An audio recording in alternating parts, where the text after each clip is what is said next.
सांगली, मिरज आणि कुपवाड महापालिकेच्या निवडणुकीच्या तोंडावर भाजपमध्ये पुन्हा एकदा गटबाजी उफाळून येण्यास आमदार सुधीर गाडगे यांची भूमिका कारणीभूत ठरत असल्याची तीव्र चर्चा राजकीय वर्तुळात सुरू झाली आहे. पक्ष संघटन मजबूत करण्याऐवजी वैयक्तिक वर्चस्व प्रस्थापित करण्याच्या प्रयत्नामुळे भाजपची प्रतिमा मलिन होत असून महापालिकेसारख्या महत्त्वाच्या निवडणुकीत पक्ष अडचणीत येण्याची शक्यता निर्माण झाली आहे. पश्चिम महाराष्ट्र संघटन मंत्री मकरंद देशपांडे यांची महापालिकेच्या निवडणूक प्रभारीपदी नियुक्ती होताच आमदार गाडगे समर्थकांनी सोशल मीडियावर जल्लोष सुरू केला. ही नियुक्ती म्हणजे सांगली शहर निवडणूक प्रमुख शेखर इनामदार यांना अप्रत्यक्षपणे डावलण्याचा प्रकार असल्याचे स्पष्ट दिसत असताना गाडगे गटाकडून त्यांचे स्वागत करण्यात आले. यामुळे पक्षातील समन्वयाचा दावा फोल ठरला असून जाणीवपूर्वक अंतर्गत संघर्ष वाढवला जात असल्याचा आरोप केला जात आहे. खरे तर सांगली भाजपमध्येच आमदार सुधीर गाडगे आणि प्रदेश उपाध्यक्ष शेखर इनामदार यांच्यातील मतभेद सर्वश्रुत आहेत. मात्र हे मतभेद पक्षाच्या चार भिंतीत सोडवण्याऐवजी ते उघडपणे चव्हाट्यावर आणण्याचं काम आमदार गाडगे यांनीच केल्याचं पक्षांतर्गत बोललं जातं. ऑक्टोबर 2025 मध्ये त्यांनी टाकलेला तथाकथित लेटर बॉम्ब हा संघटन शिस्तीला सुरुंग लावणारा प्रकार ठरला.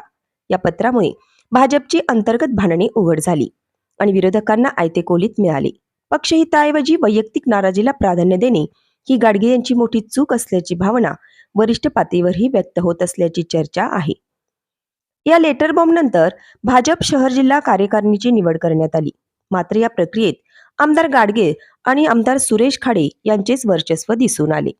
शेखर इनामदार समर्थकांना जाणीवपूर्वक बाजूला ठेवण्यात आल्याने मोठ्या प्रमाणात असंतोष निर्माण झाला.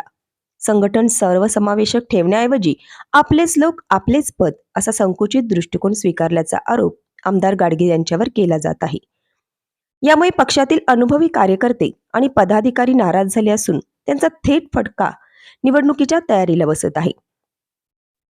पक्षातील ही परिस्थिती सावरण्यासाठी प्रदेश भाजपने 5 नोव्हेंबर 2025 रोजी शेखर इनामदार यांची सांगली शहर निवडणूक प्रमुख म्हणून नियुक्ती केली होती. या निर्णयामुळे काही प्रमाणात समतोल निर्माण झाला होता. पालकमंत्री चंद्रकांत पाटील यांनी विविध गटांना सोबत ठेवण्यासाठी समिती स्थापन करून एकोप्याचा संदेश देण्याचा प्रयत्न केला. मात्र हे सर्व प्रयत्न पाण्यात घालण्याचं काम पुन्हा एकदा गाडगे गटाकडून होत असल्याचे चित्र आता स्पष्ट होत आहे. मकरंद देशपांडे यांची प्रभारी म्हणून नियुक्ती ही संघटन बळकट करण्यासाठी आहे असा दावा केला जात असला तरी प्रत्यक्षात ही नियुक्ती एका गटाच्या दबावाकडून आणि वर्चस्व राखण्यासाठी करण्यात आल्याचा आरोप जोर धरू लागला आहे. गाडगे समर्थकांनी केलेला आनंदोत्सव हा पक्षाच्या अधिकृत भूमिकेला धक्का देणारा असून यामुळे दुसऱ्या गटात अस्वस्थता आणि नाराजी पसरली आहे. हे सर्व प्रकार पाहता आमदार गाडगे यांना पक्षहितापेक्षा स्वतःची राजकीय ताकद दाखवण्यातच अधिक रस असल्याचे चित्र निर्माण झाले आहे. महापालिकेच्या अत्यंत निर्णायक निवडणुकीत भाजपला एकसंघ लढा देण्याची गरज असताना आमदार गाडगे यांच्या भूमिकेमुळे पक्षात फूट पडत असल्याचा आरोप होत आहे.